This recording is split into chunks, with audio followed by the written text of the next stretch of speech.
Hi, and welcome to today's session. We're talking to Martin Peters, Financial Director from Moralis Data, about diversity and inclusion.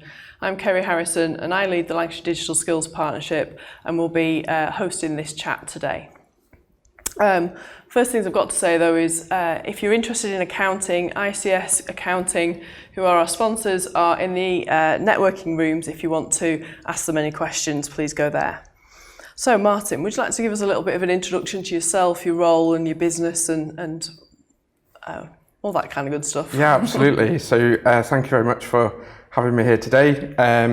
So I'm Martin Peters, FD at Moralis, originally from Morecambe in Lancaster, born in Lancaster, grew up in the area, and then moved up into the northeast where I trained as an accountant. So I worked alongside a lot of high growth tech businesses up there, then moved back to the area about 3.5, nearly 4 years ago, and worked at an interior design company called Neilson House. I was CFO up in the Lake District. And then about a year ago decided that I wanted to move back into the tech sector, and so here I am now at Moralis, where we're big about reducing carbon emissions in transport and the supply chain, logistics, things like that. We do that primarily through our product Fuse, which is our electric vehicle charging management system. But I have the absolute privilege of working with some fantastic, really super clever people doing some phenomenal innovative things. I feel very privileged to work with them.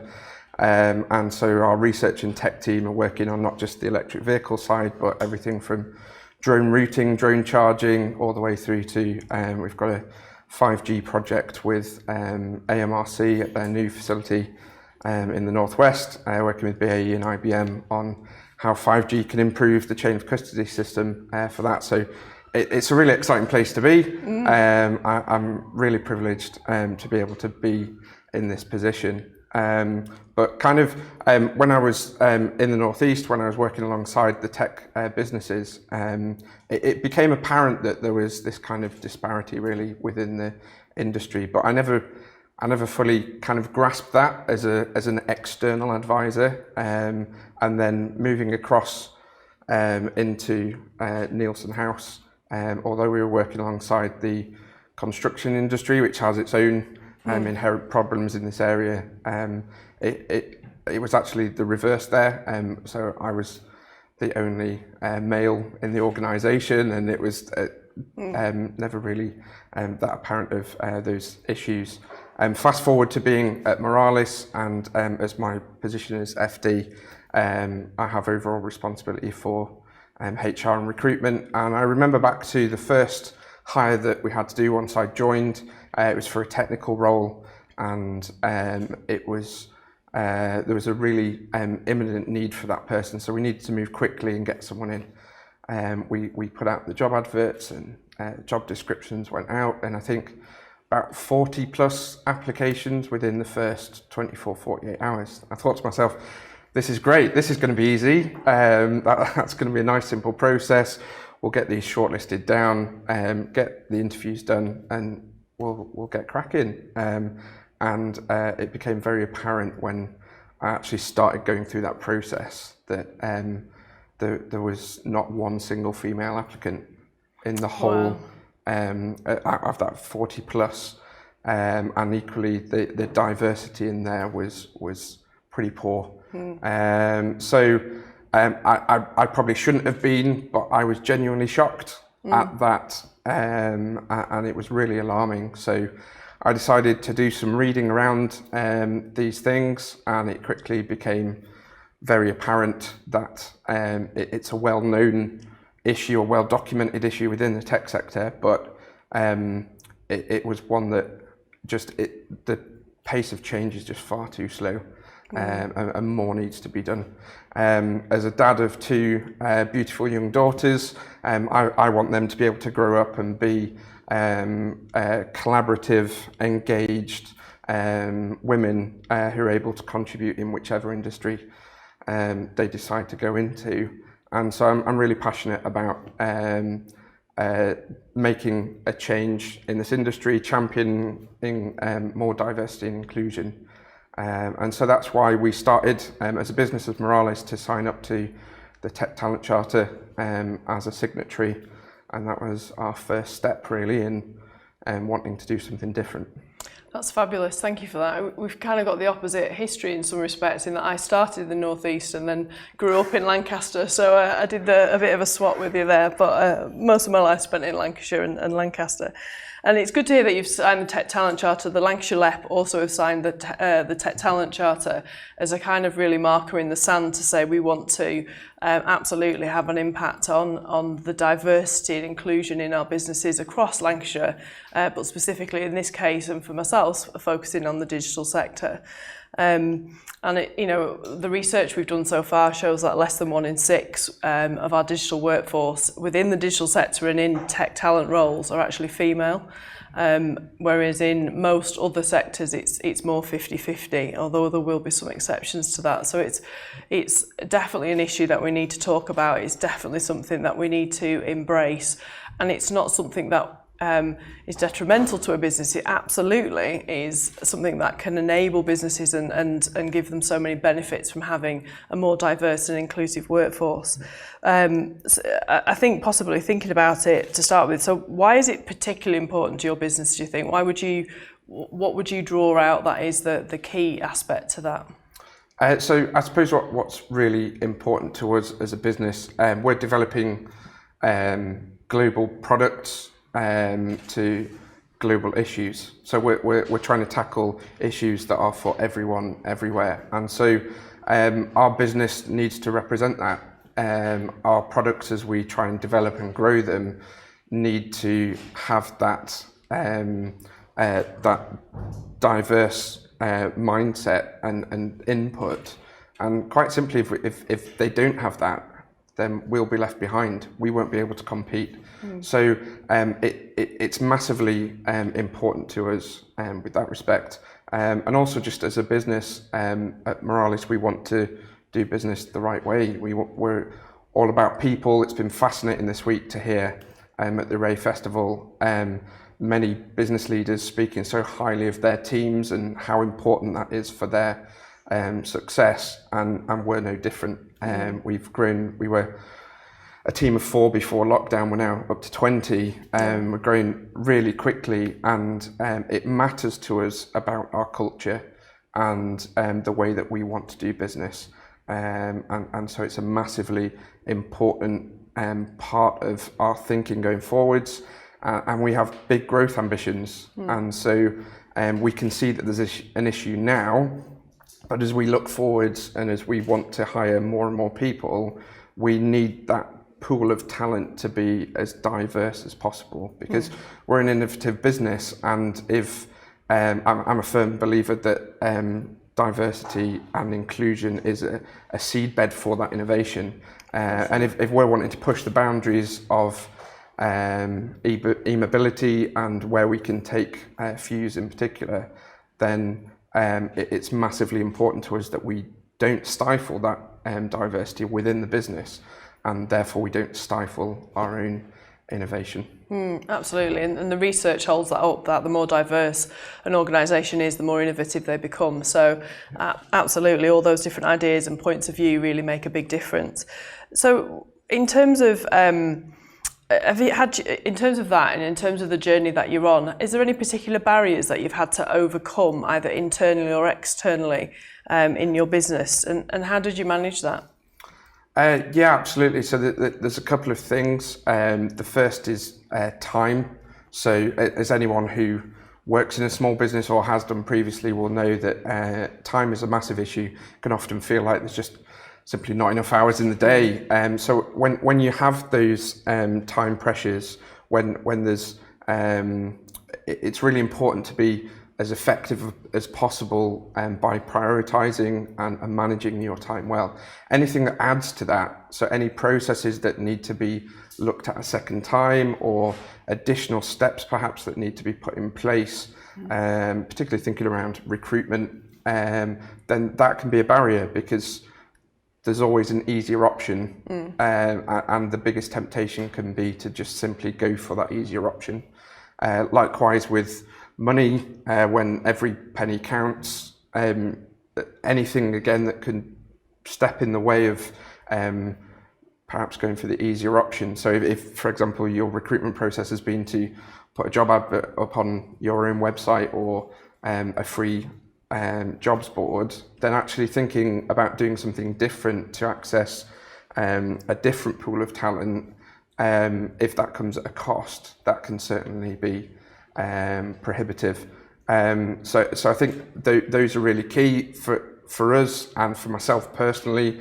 In my role, I would think that a lack of knowledge and understanding coming into this role, so just not knowing, I'm certainly not an expert in this field, but that can be quite daunting when you start to look at these things and realise I really don't know much about this area, that actually that shouldn't be a barrier, but it often can be, where people can just go for the easier option.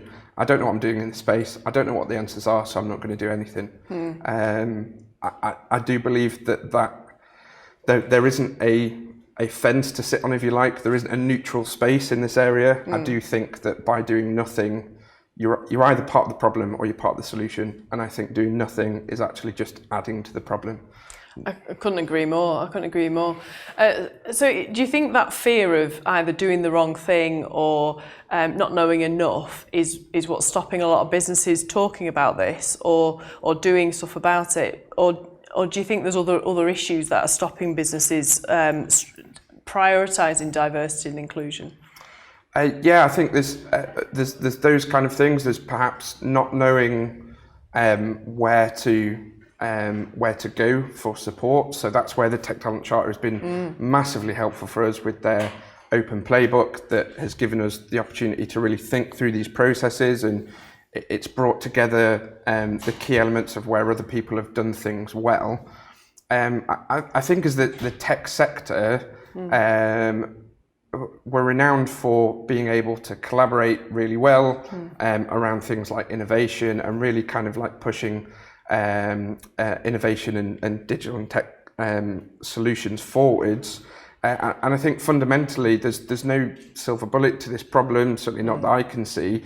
So it's about embracing that collaboration, about the different parties coming to the table and actually really working together and supporting businesses. So as I said before, I'm not the expert in this, so my thoughts on this purely come from what I've seen so far, but it definitely goes way beyond just this industry, this sector.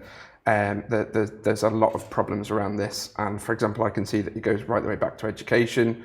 So there's certainly a role there for government, local authorities, education institutes that need to look at that. But I think kind of more locally in this area and in this sector, it's about people working together, using what other people are doing really well and then building upon that, and bringing in the other organisations and charities that are doing really fantastic work in this area, and saying actually how can we do that together and how can we make a bigger impact by doing it collaboratively rather than just individual siloed trying to figure things out on their own.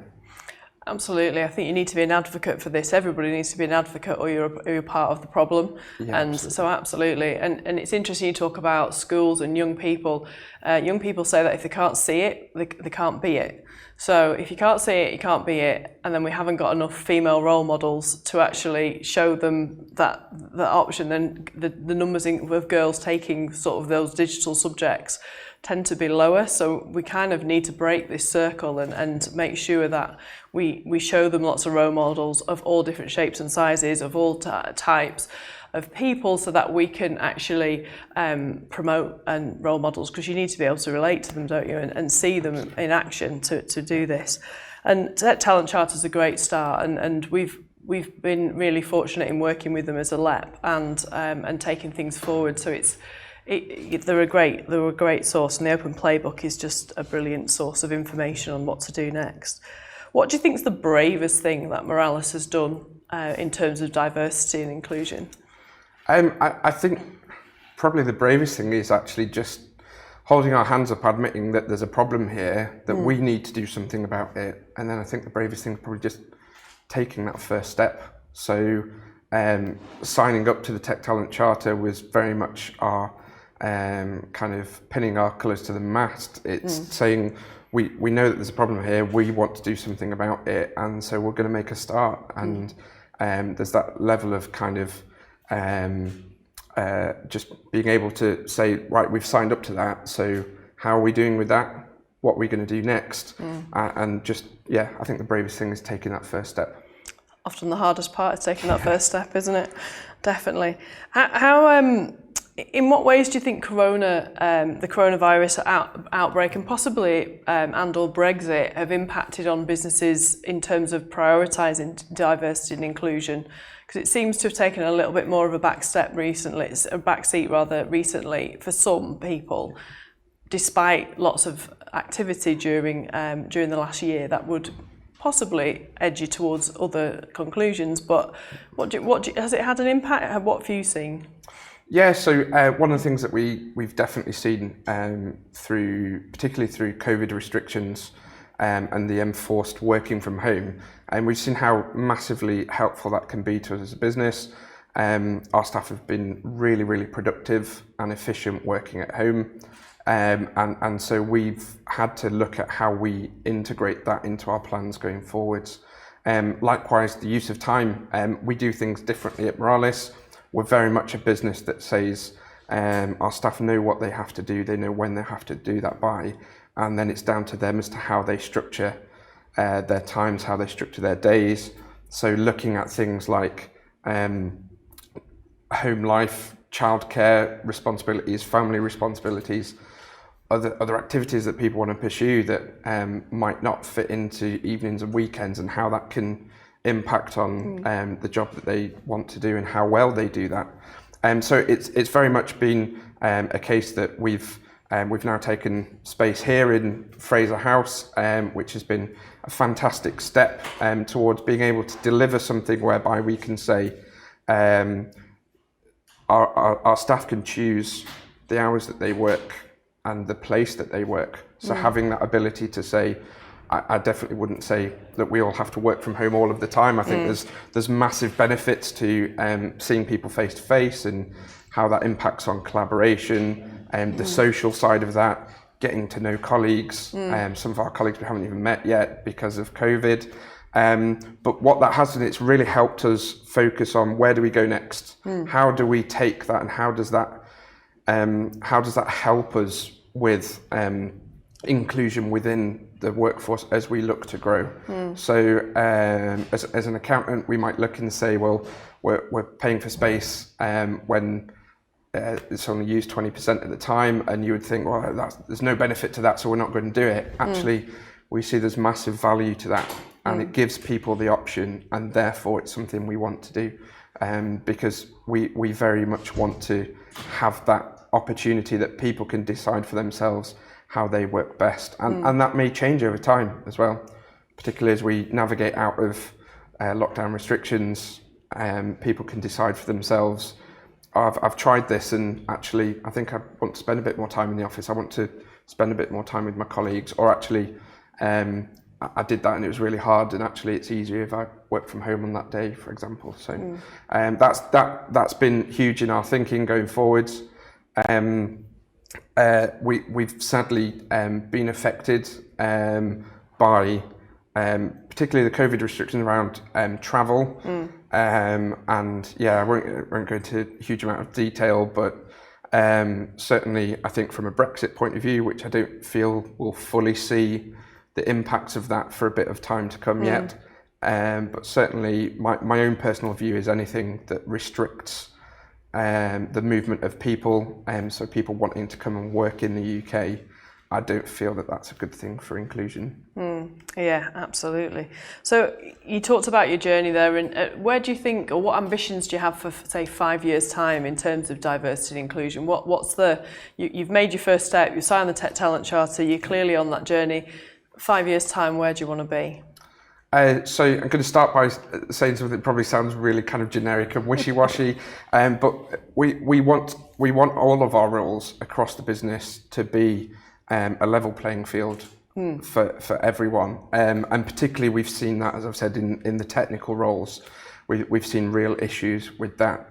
But in terms of our ambition is we want to be, as we grow, we want to be the go-to, the best tech company in and around Lancaster, and that isn't to downplay any of the other tech companies who are doing some fantastic stuff, but that's where we want to be, and we want people to want to come and work for us because of who we are and how we do our business. We want that to be known. So that means that we've got to do a lot of work around.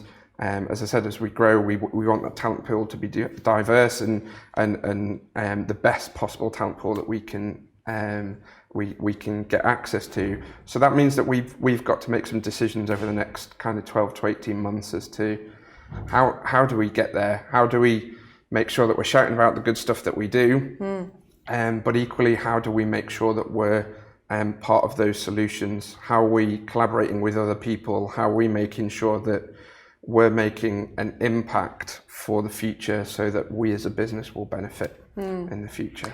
You've talked a lot about collaboration and working together, which I think is absolutely the way forward. How do you think people like the government or other employees themselves or customers can actually have help businesses in promoting diversity and inclusion and having that impact? Yeah, I mean, firstly, from a customer's perspective, customers kind of vote with their feet. So, if you don't like the way that a business is working, if they're not doing what you want them to do, then don't use them. Simple as that.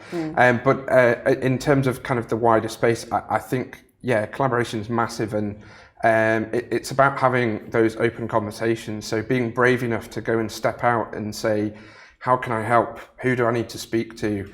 And I was having a conversation in here. So being part of this space and having a conversation with someone, and there's potential that we can maybe do things, and even if it's not now, even if it's in 12, 18 months time, it's about really making sure that you start to get to know what's going on around you, who's already kind of doing things in this space, who can help you do things better.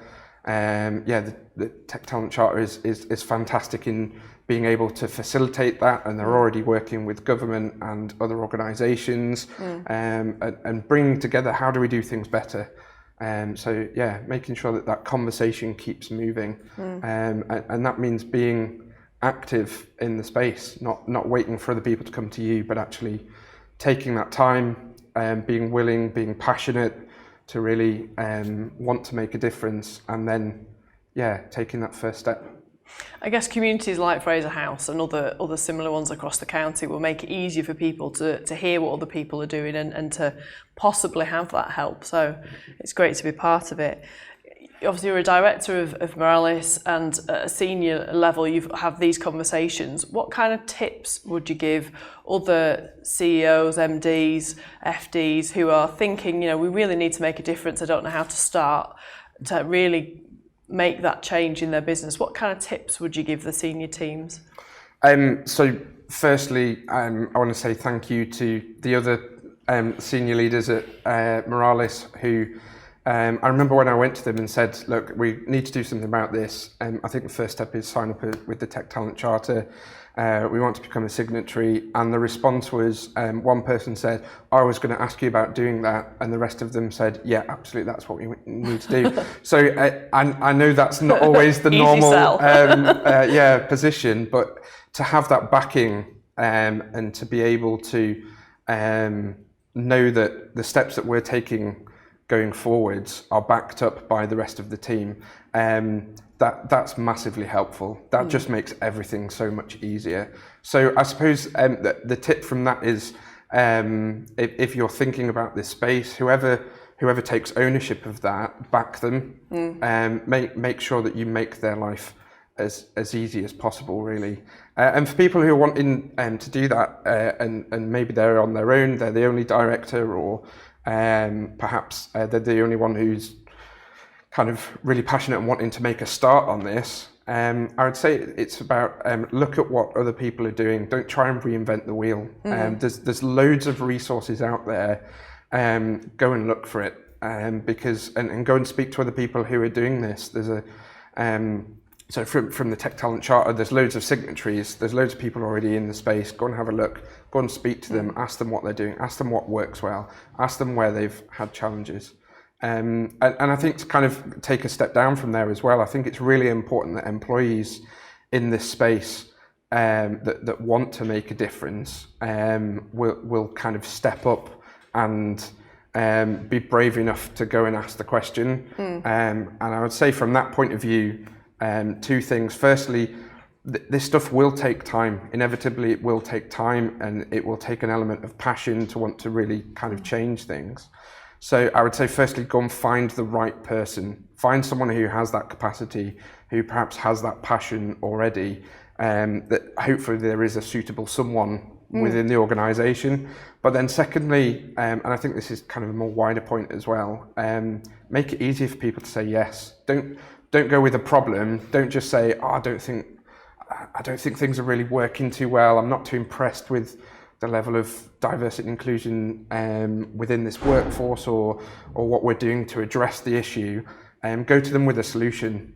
Go and do your research first. Go and come up with a plan and say, oh, actually, I think we could do this. And here's the benefits. Here's how it would help the business going forward. Here's what we can really achieve if we look to do this. And just make it easier for that person to say yes. Absolutely. Thank you very much for talking to me today, Martin. It's been really, really interesting. I know as a LEP, we're trying to support businesses locally in this area. And we have got some how-to sessions and how to look at culture, how to look at recruitment, how to start that conversation, and some training. We'll make the links available after this program, and actually, if you want some help, we're trying to offer that and give that support. But absolutely, the Tech Talent Charter is a fabulous place to start with that, and for businesses to take forward. So yeah, thank you very much. Thank you very much for all the work you're doing as well. Thank you.